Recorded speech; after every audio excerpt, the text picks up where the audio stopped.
Hey y'all, welcome to our Georgia suburban homestead. And we're in the kitchen now. The other day you helped me harvest the plantain, and I'm washing it and putting it in a colander, patting it dry in a towel. You see this? So it's kind of wet, so you try to lay it out flat, and then you roll it in a towel to dry. Got a little bit more to wash. That in the frame? Mm-hmm.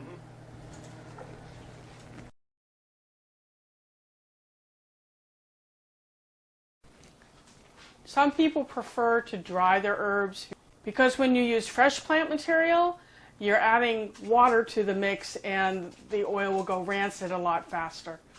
But I like to use it fresh because when we make our little tins of Owie Ointment, it gets used up pretty quickly. Doesn't it, Daddy? Yeah. Yeah, Daddy's ointment is pretty popular. Once you get your plantain blotted dry, then we're going to give it a rough chop and put it into a food processor.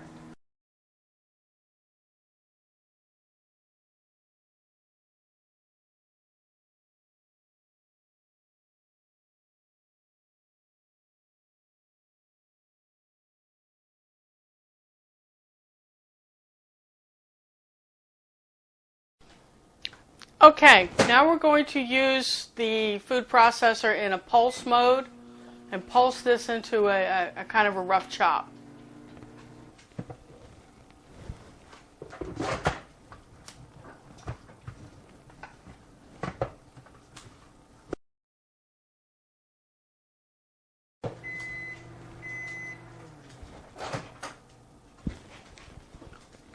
When I say rough chop, this is about what you want. What is this, Charlie? I think that's 2 quarts. It's a 2-quart jar. Because plantain weed is edible and can be ingested, I will use a carrier oil that is also edible. And this particular salve is not only good on mosquito bites, bee stings, abrasions, sunburn. I've used it on poison ivy to soothe the itch. But in the wintertime, or if you're prone to cracked, dry lips, it's a good lip balm. So today I'm using, you see, coconut oil.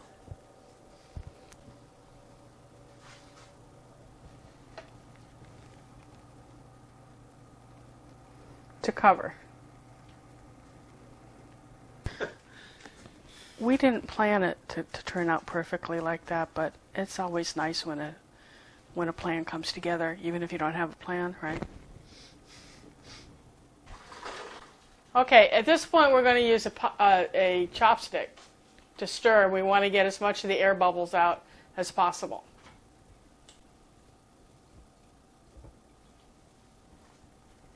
Okay, so you want to make sure that your plant material is submerged, and then you're going to cap this off. You want a little bit of headspace. The traditional way of doing this is just set this in like a dark pantry. Doesn't even have to be dark, really, for 2 to 4 weeks, and the oil will extract the medicine before you'll strain it off.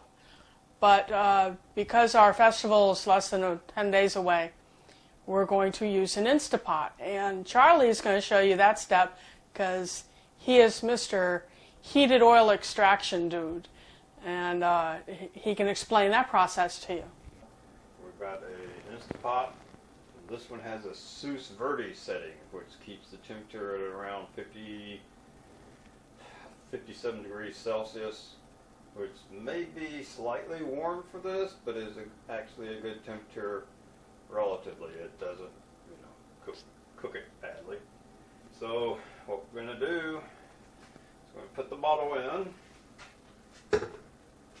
and you'll notice the oil is slightly above there. So we won't heat the whole thing, but the circulation of the oil from thermal circulation will help mix it up. We pour in water. Fahrenheit. And Sus Verde.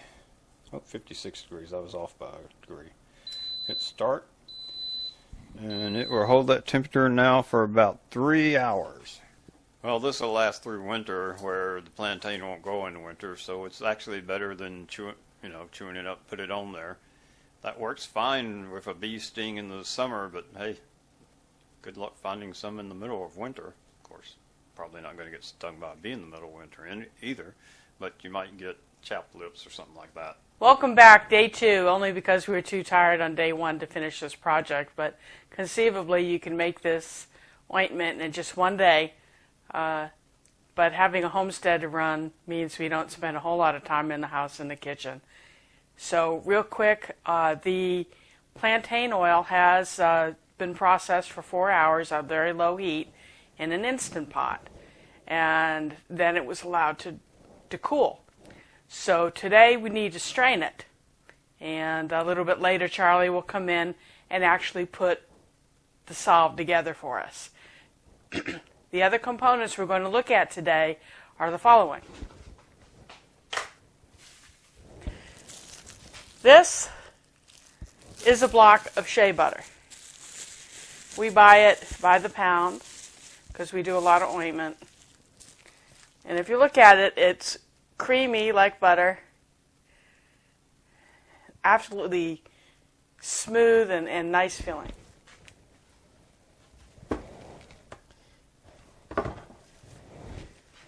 Then we got a block of beeswax. Now you can buy pelleted beeswax in little round balls. It's a lot more expensive than buying it by the pound. You may want to look in your area for bee supply stores, or Google it online, and you can buy it by the pound. It's a lot cheaper this way. It still smells like honey. You just break off chunks of it to do yourselves.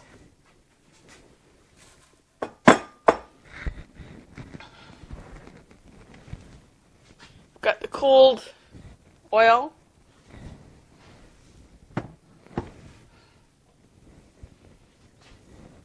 Cheesecloth is your friend. You can buy this at cooking supply stores or even sometimes at fabric stores by the yard.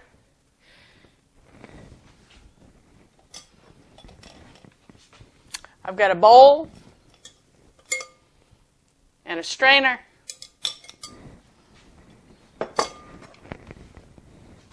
A little ladle.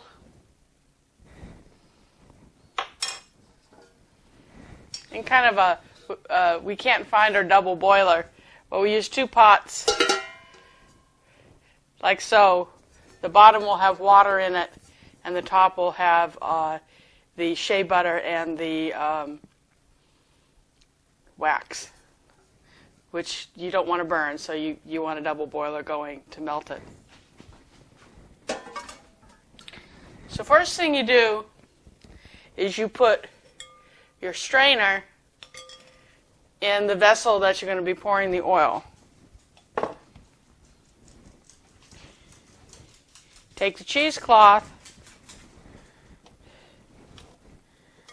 and line your strainer, like so. So now I'm going to zoom in for you so you can see what I'm up to.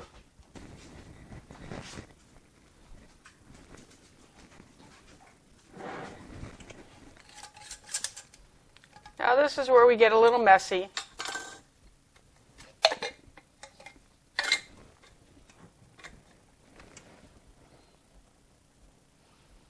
You just pour your oil in.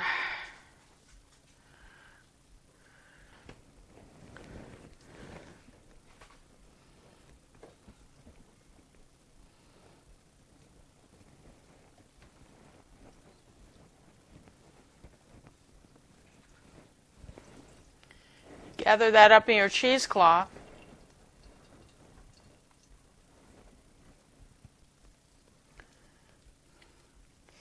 And that strainer underneath the cheesecloth is there to catch any plant material which may get spilled. As you see, the cheesecloth is starting to tear. So if you remember that this, the plant matter was all the way up to the shoulder here, and then we covered it with the coconut oil. We put it on the lowest setting, sous setting on the Instapot, left it for 4 hours, and then let it cool. And it took me half an hour to hand strain by twisting in cheesecloth the plant material, and then I poured it through a sieve one more time, or a strainer. Some people would strain it again because there's still some plant matter in there, but not enough to worry about as far as I'm concerned. And personally, I like a product with a little bit of authenticity. And there'll be no questioning whether this was naturally made. But as you see, we got like 2/3, maybe more than 2/3 of a jar of oil, and this is enough oil to make a lot of Owie ointment. And Charlie will show you the next process, which requires using a double boiler to melt the shea butter and the beeswax. So stay tuned. It's his turn.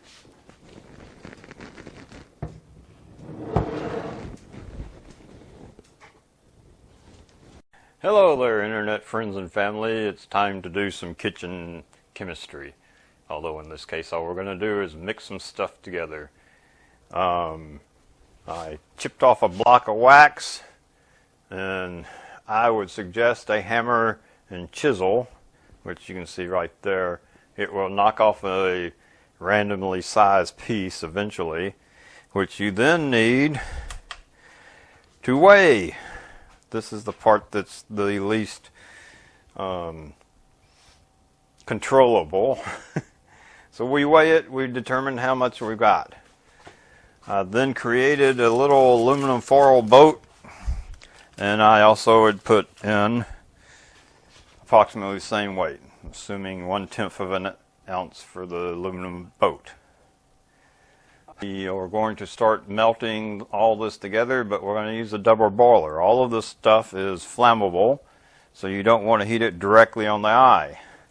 I also have a little bitty pan that I bought just for this to use as part of the double boiler because, well, this stuff gets gooey in there and it's hard to get out, and the wifey dear doesn't always like me doing kitchen chemistry in our cooking pots. So I bought this thing.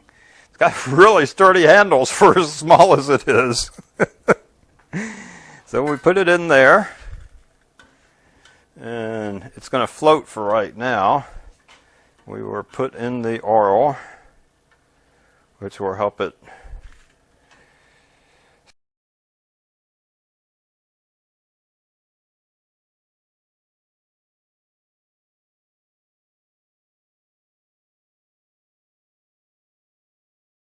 There you go, baby. You can see the shea butter is starting to melt a bit. So what do you stir this with, honey? Well, stick or some type if you want. So we've lined the top of the postal scale with foil to protect it from our Owie ointment. And now we've put a 4-ounce container, and Charlie's going to hit the tare button. And it's zeroed out. As you see, this is pretty liquid. You're going to keep a low heat on it, otherwise it'll solidify really quickly. Don't move it. He doesn't trust me. Okay. It gets everywhere. This is where our cute little scoopy comes in.